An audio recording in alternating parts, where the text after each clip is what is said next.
A Black psychologist's thoughts on the old school way of parenting.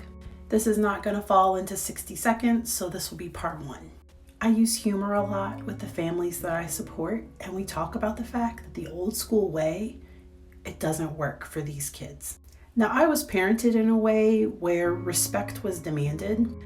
My mom did respect me, and she also gave me a voice. We all know that what my grandmother did and what my great-grandmother did is legally physical abuse. In the Adverse Childhood Experiences study, the first two questions are about, did your parents ever insult or humiliate you, or act in a way that had you fear for your physical safety? The second question is about the use of physical discipline. We know that ACEs influence this.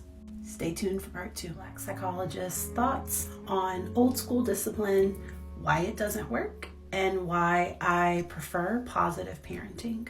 Before you come into my comments and say, I was spanked and I turned out okay, let's take a look at something real quick.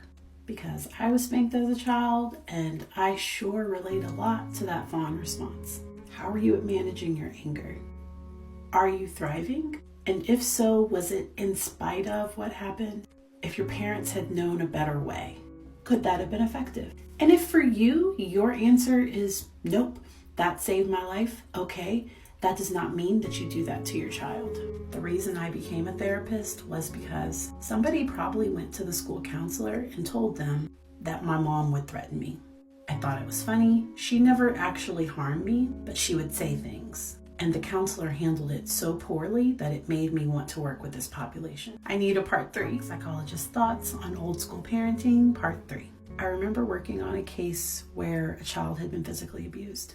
And the judge said, why is it with the most vulnerable, with the ones that we are supposed to teach, that when they do wrong, we think that we can hit them? I mess up all the time and nobody hits me. Discipline should teach. And we know from research that authoritarian parenting techniques can increase behavior problems, can actually reduce intelligence, and can cause emotional and social problems down the road. And if it teaches anything, it teaches the child to not get caught, not do it around you, or to try not to make you mad. Here are some alternatives, and I will place this on my Instagram.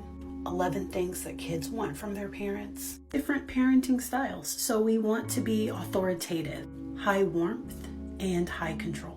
And there is a poem that I love about children learn what they live. I hope this helps. Follow from there. There was absolutely none taken. If you go back to my part one, what I said in this series is that I work with families and I meet them where they are. The people that come into my office talking about using physical discipline, their kids are having problems and it is not working. And there are other kids where it is working, but it may be masking depression, anxiety. It may be masking untreated ADHD.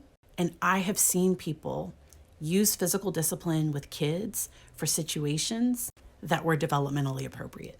So back in 2009, when I was doing my research for my dissertation, there was no significant difference between using spanking with African American children.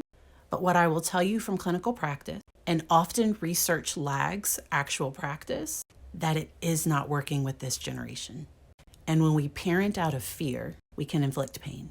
Read some of the comments. You know that the phrase, spare the rod, spoil the child, is not actually in the Bible. There are verses that use the word rod. We need to remember that during those times, a rod was used to herd sheep. It wasn't meant to hit or physically discipline the sheep, as a way to guide them.